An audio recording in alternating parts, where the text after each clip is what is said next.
You wanna get down? Or what you gonna do? Préparez-vous pour la troisième partie de la routine au sol. Des femmes enceintes qui prennent un cours de gymnastique prénatale, il n'y a rien là d'extraordinaire.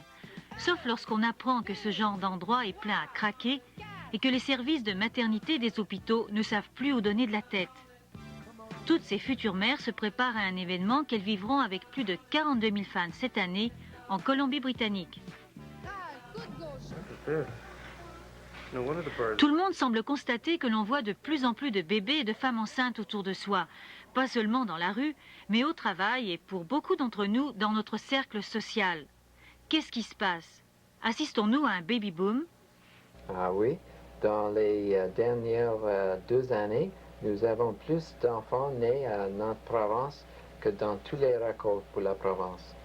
L'année passée, c'est 42 000 enfants. Statistique Canada confirme le début d'un baby boom en enregistrant 41 000 nouveau-nés en 1981. Et une récente étude de BC Central Credit Union en prévoit plus de 50 000 pour 83. Ils vont même jusqu'à prévoir un demi-million de nouveau-nés au cours de la décennie. Dr Tonquin et l'économiste Richard McAlary s'accordent à dire que cette explosion démographique est due en grande partie au phénomène qu'il appelle l'horloge biologique, c'est-à-dire au grand nombre de femmes, souvent des professionnels, qui décident d'avoir un enfant après 30 ans. Ces femmes-là peuvent maintenant avoir des enfants plus tard avec moins d'inquiétude grâce au progrès de la science qui permet de détecter les malformations des bébés très tôt. Moi, j'ai décidé d'avoir un enfant après 30 ans parce que j'avais énormément de choses à faire. D'abord, voyager, des études. Et aussi, après avoir terminé ma maîtrise, je voulais pas me lancer tout de suite dans la maternité pour rester 3 ou 4 ans à la maison et ensuite avoir des problèmes pour me placer sur le marché du travail.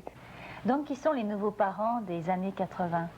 D'après moi, avant le mouvement féministe, c'était accepté que la femme reste à la maison, qu'elle fait le travail de maison, qu'elle enlève les enfants, qu'elle élève les enfants. Oui.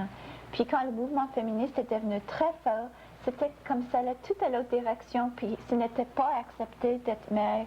Puis si une femme voulait être mère, elle était un peu gênée de le dire. C'était tout nécessaire d'aller dans le domaine du travail, d'être tout un grand succès, d'être comme un homme, Puis présentement, c'est différent. C'est comme on revient dans le milieu de l'extrémité, puis qu'on peut faire les deux. C'est OK d'avoir un enfant, c'est OK d'avoir une carrière, c'est bon de les mettre ensemble si on est bien capable de le faire. Puis on a beaucoup plus de choix maintenant.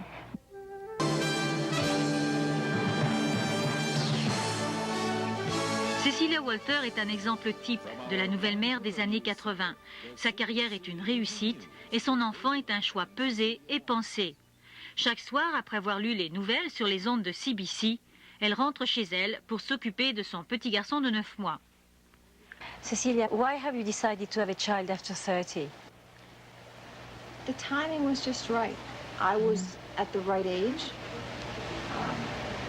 Economically, my husband and I were able to handle it.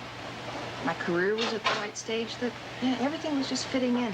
But is it difficult to juggle between the two careers, being a mother and being a career woman? No, it's not easy, but it's not extremely difficult either. When you make the decision to have a child, you've got to consider juggling both. And you do. I don't know how, but you do. At this point, it seems like I've been doing it forever. It's very hard for me to remember what it was like not having him around anymore. Un autre phénomène des années 80 est le parent célibataire par choix ou après une séparation. Même si ces parents restent une minorité dans notre société actuelle, c'est une minorité qui augmente constamment et qu'on ne peut plus ignorer. Sue Fisher est mère célibataire par choix. Poussée par l'horloge biologique, elle a décidé à 30 ans qu'il était temps d'avoir un enfant, même si les conditions n'étaient pas parfaites. I felt it was time to take my destiny into my own hands and not hope that someday a relationship would come along that would allow that to happen. So how do you cope? Is it difficult to have a child by yourself? Yeah, it's difficult, for sure. I'd be lying if I said it was a bed of roses, but it's also got a lot of advantages that I'm finding, and I am extremely happy. On espère d'avoir une société plus en balance, mais on va voir exactement ce qui arrive quand ça arrive. Mais le pouls, c'est vraiment d'avoir plus de choix, accepter plus de choix, au lieu de limiter nos rôles dans une façon très petite. C'est l'ouverture que je vois dans notre société présentement. Le quitter et la peau.